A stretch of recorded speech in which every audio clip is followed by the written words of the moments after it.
नमस्कार, मैं R S Chauhan एक बार फिर से आपका स्वागत करता हूं। आपका अभिनंदन करता हूं अपने नई वीडियो में।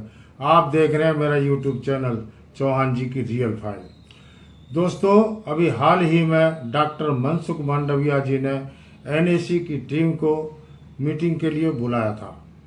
यानी ये बात बृहस्पतिवार की है और इसी बृहस्पतिवार को कमांडर अशोक राव जी के पास में मैसेज गया कि आपको श्रम मंत्री जी ने तुरंत बुलाया है बातचीत के लिए।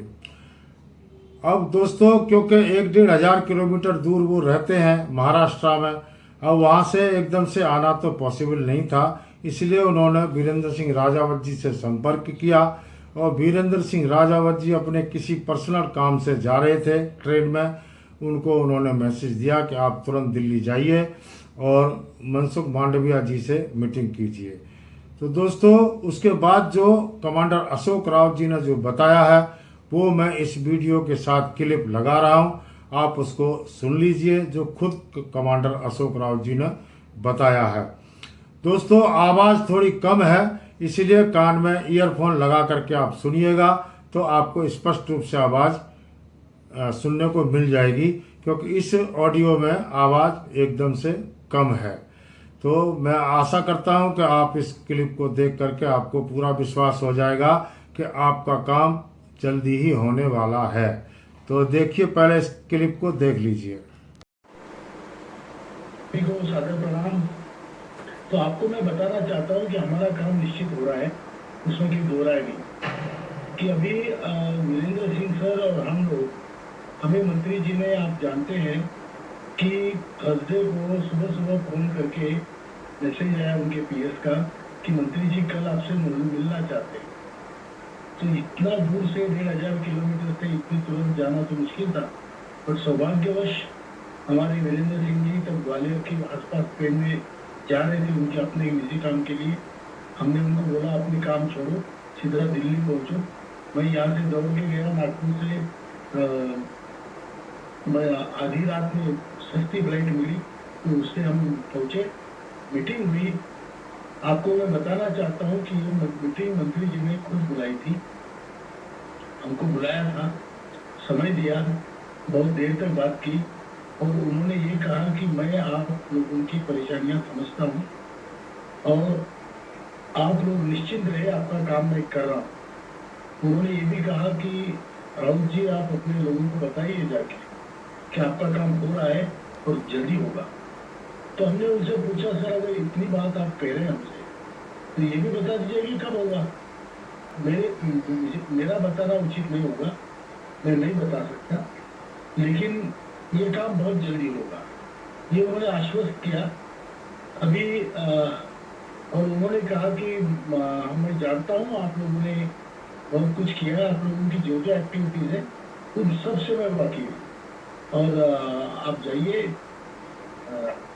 निराश होकर जाइए और बोलिए लोगों को कि आपका काम हो रहा है। तो उस मीटिंग के तुरंत बाद हम फिर गाड़ी में बैठ गए, वापस आ गए।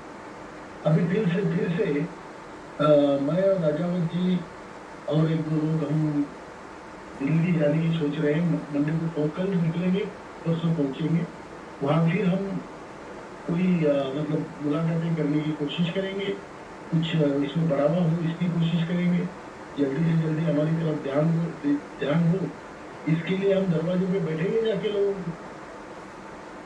तो आपको मैं बताना चाहता हूँ कि हमारा काम निश्चित हो रहा है, उसमें कोई दो राय नहीं, लेकिन इसका मतलब ये नहीं कि हमारा आंदोलन रुक गया है। हमारी मीटिंगें बड़ी बड़ी तौर पे अभी जो महाराष्ट्र में पोखरकर साहब और आंबेडकर साहब ने, पांगराकर साहब ने जो बड़ी बड़ी मीटिंगें कराई वो यकीनन बहुत बड़ी थी। जैसे साउथ इंडिया में बहुत बड़ी मीटिंगें हुई। अभी हमारे गुजरात के भाई वलसाड, भावनगर यहाँ पे मीटिंगें ले रहे हैं।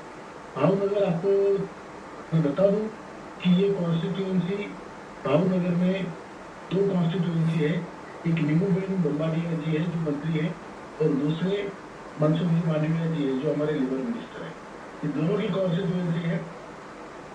वहाँ तकरीबन 4-5 हजार लोगों का सम्मेलन करने का हमारे खिंजी भाई, उनका भाई चौहान, खिंजी भाई यादव और आरसी पटेल जी, इन सबकी मंशा है। हम उनको एक शुभकामनाएं देते हैं अच्छा सम्मेलन करने के लिए।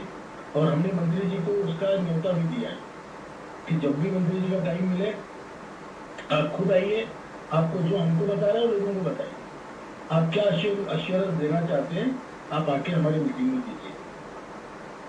तो उन्होंने कहा मैं देखूंगा, मुझे पता नहीं मैं आ पाऊंगा नहीं, लेकिन उसके पहले आपका काम होता है मुझे आने में खुशी होती है, ये उन्होंने कहा है।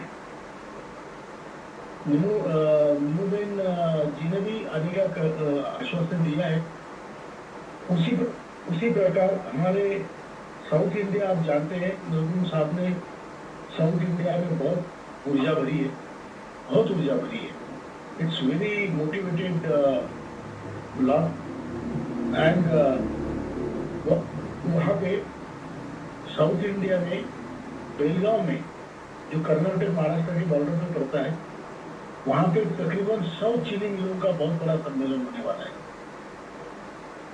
हम अपने प्रयत्न नहीं रोक रहे, प्रयत्न हमारे बिल्कुल जारी रहेंगे। वहाँ पे तकरीबन 100 चीनी मिलों का जो महाराष्ट्र और कर्नाटक के बॉर्डर में है, वहाँ पर बहुत बड़ा सम्मेलन होगा। उसके बाद उड़ीसा में भी सम्मेलन होगा बहुत बड़ा, विशाखापट्टनम में होगा, और भी कई जगह तैयारियां चल रही है। लोनावाला में अभी 19 मार्च को मुझे बताया गया कि बहुत बड़ा सम्मेलन कर रहे हैं। आज ही बताया मुझे अम्बेडकर साहब ने, अभी सिंह साहब से तो मैंने बात नहीं की उस बारे में, लेकिन आपको बता दूँ तो हर जगह काम चल रहा है। आप निराश मत होना, ये यूट्यूब देख के कोई कुछ बोलता है कोई कुछ बोलता है, बिल्कुल निराश मत होना। आपका काम हो रहा है, लेकिन हमारा जो संगठन का, हमने आंदोलन तो ज्यादातर स्थगित किए हैं मंत्री के कहने पे, लेकिन बुल्ढाना का आंदोलन चल रहा है, बराबर चल रहा है। 50 सैकड़ों लोग वहाँ पे आते हैं, बैठते हैं, अनशन करते हैं, दिन में रात में बेघुस होते हैं। तो ये अनशन हमारा दिन रात चल रहा है। दिन रात हमारा हर दिन हमारा मेमोरेंडम गवर्नमेंट ऑफ इंडिया को, प्राइम मिनिस्टर को, फाइनेंस मिनिस्टर को जाता है, और दिल्ली में जाके हम लोग वहाँ पे भी कोशिशें जारी है हमारी। तो इसमें बिल्कुल निश्चित रहिए। आप ये देखिए कि संगठन मजबूत कैसे होता है, क्योंकि जब लड़ाई नहीं होती तो लड़ाई को ऑर्गेनाइज करने की तैयारी होती है। ये हर किसी का फंडा है, हर किसी देश का, हर किसी ऑर्गेनाइजेशन का। तो जब लड़ाई की तैयारी होती है, लड़ाई के समय तो लड़ाई लड़ेंगे, लेकिन तब तक फिर अपनी फौज तो तैयार हो। तो हम लोग वही कोशिश में है। इसीलिए शायद नरगुन साहब ने अगर आपसे बात की होगी तो ऑर्गेनाइजेशन के बारे में काम भी जल्दी हो, और काम होने के बाद में संगठन का बहुत महत्व रहेगा। किसी का काम नहीं हुआ, किसी पे अन्याय हुआ, संगठन ही आपके काम आएगा। तो इतना कहना चाहता। अशोक राव जी की ये क्लिप आपने देख ली है और आपको सारा कुछ आपने सुन लिया है। इसमें आगे बताने के लिए कुछ बचा ही नहीं है, क्योंकि सारा कुछ कमांडर जी ने बता दिया है। तो मिलते हैं अगले वीडियो में, कोई और खबर आएगी मैं आपको अवश्य दूंगा। तब तक के लिए नमस्कार, जय हिंद।